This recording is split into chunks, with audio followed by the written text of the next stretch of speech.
आकाशवाणी मध्य प्रदेश से प्रस्तुत हैं प्रादेशिक समाचार।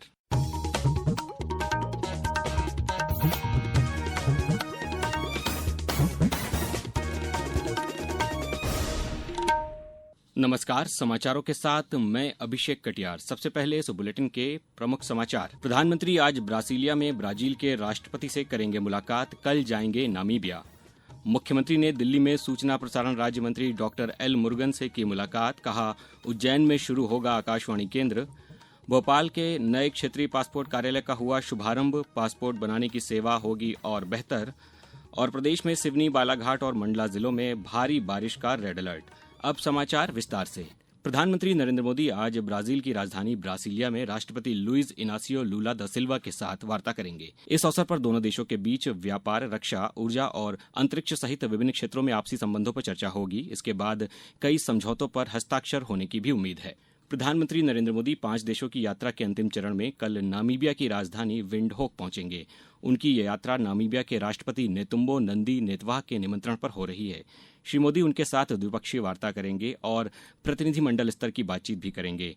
नामीबिया में भारत के उच्चायुक्त राहुल श्रीवास्तव ने बताया कि इस यात्रा से नामीबिया में भारत के निवेश की संभावनाएं बढ़ेंगी। जब प्राइम मिनिस्टर जी आएंगे उसमें ये भी वार्तालाप होगी। ऑयल एंड गैस में हमारा और भी यहाँ पर प्रेजेंस बढ़ेगा। और नामीबिया अपनी एक रिफाइनरी बनाना चाहता है। नामीबिया अपने पोर्ट इंफ्रास्ट्रक्चर को बढ़ाना चाहता है। और दूसरा एरिया है क्रिटिकल मिनरल्स, लिथियम हो गया, ग्रेफाइट है, उसके बाद मोलिब्डेनम, हेवी रेयर अर्थ, काफी सारे मिनरल्स हैं जिस पर हमारे पीएसयूज इन्वेस्ट कर सकते हैं। मुख्यमंत्री डॉक्टर मोहन यादव आज दिल्ली प्रवास पर रहे। इस दौरान उन्होंने केंद्रीय रक्षा मंत्री राजनाथ सिंह से भेंट की। मुख्यमंत्री ने सूचना प्रसारण राज्य मंत्री डॉक्टर एल मुरुगन से भी मुलाकात की। उनके साथ भाजपा के प्रदेश अध्यक्ष हेमंत खंडेलवाल भी उपस्थित थे।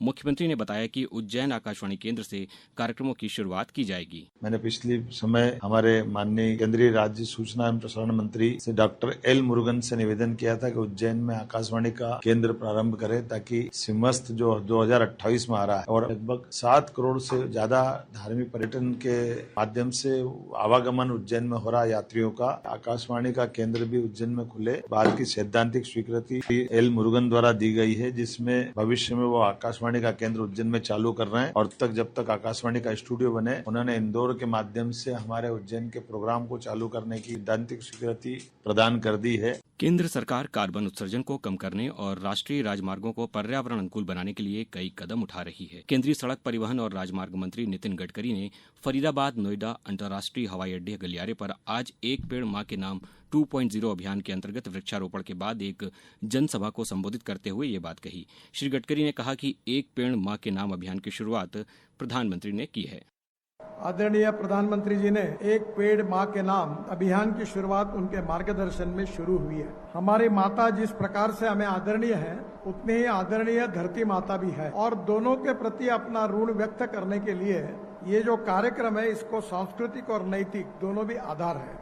वित्त मंत्रालय ने स्पष्ट किया है कि बैंकों को निष्क्रिय प्रधानमंत्री जन धन खातों को बंद करने का कोई निर्देश नहीं दिया गया है। मंत्रालय ने एक वक्तव्य में कहा कि निष्क्रिय जनधन खातों पर नजर रखी जाती है और बैंकों को खाताधारकों को खाते को सक्रिय करने के लिए संपर्क करने की सलाह दी जाती है।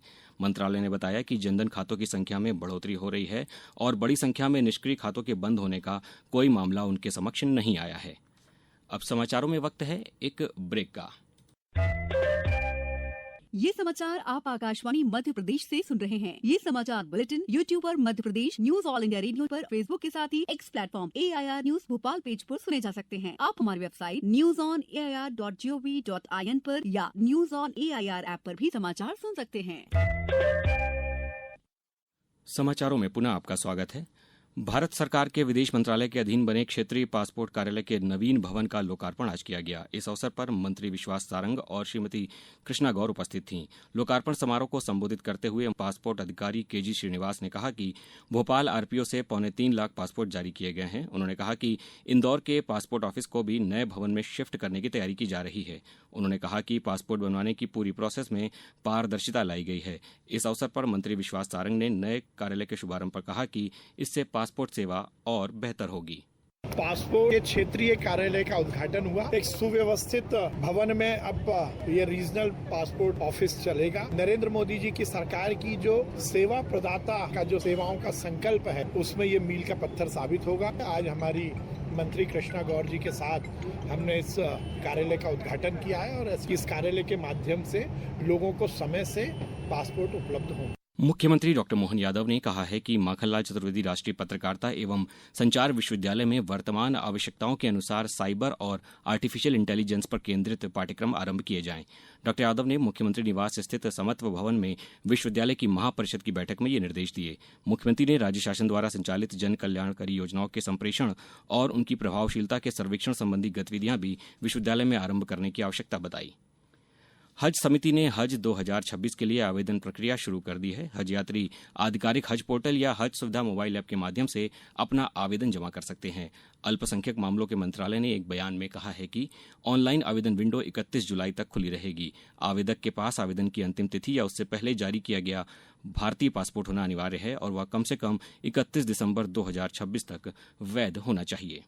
मौसम विभाग ने सिवनी, मंडला, बालाघाट जिलों के लिए अत्यधिक भारी बारिश का रेड अलर्ट जारी किया है। इसके साथ ही अनूपपुर, डिंडौरी, हरदा, खंडवा, छिंदवाड़ा सहित 12 जिलों के लिए अति भारी बारिश का ऑरेंज अलर्ट है। प्रदेश के अन्य जिलों में बारिश के लिए येलो अलर्ट है। यहां कुछ जगहों पर भारी बारिश की संभावना है, जिसमें भोपाल, इंदौर और देवास शामिल हैं। मौसम विभाग ने पूर्वी मध्य प्रदेश के अनूपपुर, बालाघाट और उमरिया सहित सभी जिलों में मध्यम स्तर की बाढ़ का खतरा जताया है। प्रदेश में कल बालाघाट और रायसेन जिलों में अत्यधिक बारिश दर्ज की गई। बारां सिवनी में 353 मिलीमीटर से अधिक बारिश हुई। भारी बारिश के चलते नर्मदा समेत कई नदियां खतरे के निशान से ऊपर बह रही हैं। आज सुजारा बांध के 12 गेट खोल दिए गए। इसके अलावा सारणी के सतपुड़ा बांध के 7 गेट खोल दिए गए हैं। नरसिंहपुर जिले के कई गांव जलमग्न हो गए हैं। रायसेन के बेगमगंज में एक 2 मंजिला मकान गिर गया। वहीं छतरपुर के गढ़ा में दीवार गिरने से एक महिला की मौत हो गई। नर्मदापुरम जिले में कल भी सभी स्कूलों की छुट्टी कर दी गई है। अब कुछ समाचार संक्षेप में। छतरपुर कलेक्टर पार्थ जायसवाल और एसपी अगम जैन ने आज गढ़ा स्थित बागेश्वर धाम पहुंचकर जीर्ण शीर्ण भवनों को तत्काल डिसमेंटल करने के निर्देश दिए हैं। नीमच जिले में कलेक्टर ने जनसुनवाई करते हुए 98 आवेदकों की समस्याएं सुनी और उनका निराकरण करने के निर्देश अधिकारियों को दिए। खंडवा जिले में गुरु पूर्णिमा पर्व के अवसर पर श्री दादाजी धूनीवाले जी का वार्षिक मेला 9 जुलाई से 11 जुलाई तक आयोजित किया जा रहा है। देवास जिले में दिव्यांगजनों के दिव्यांगता प्रमाण पत्र एवं UID कार्ड बनाने के लिए विकासखंड बागली में सामुदायिक स्वास्थ्य केंद्र में 10 जुलाई को शिविर का आयोजन होगा। नर्मदापुरम जिले के पचमढ़ी में 19 जुलाई से 10 दिवसीय नागद्वारी मेला यात्रा की शुरुआत होगी। और अशोकनगर कलेक्टर आदित्य सिंह ने मुख्यमंत्री कृषक जीवन कल्याण योजना के अंतर्गत 9 हितग्राहियों को 36 लाख रुपए की आर्थिक सहायता स्वीकृत की। अंत में मुख्य समाचार एक बार फिर। प्रधानमंत्री आज ब्राजीलिया में ब्राजील के राष्ट्रपति से करेंगे मुलाकात। कल जाएंगे नामीबिया। मुख्यमंत्री ने दिल्ली में सूचना प्रसारण राज्य मंत्री डॉक्टर एल मुरुगन से की मुलाकात। कहा, उज्जैन में शुरू होगा आकाशवाणी केंद्र। भोपाल में नए क्षेत्रीय पासपोर्ट कार्यालय का हुआ शुभारंभ। पासपोर्ट बनाने की सेवा होगी और बेहतर। और प्रदेश में सिवनी, बालाघाट और मंडला जिलों में भारी बारिश का येलो अलर्ट। इस बुलेटिन में बस इतना ही। अगला बुलेटिन सुबह 7:10 पर। नमस्कार।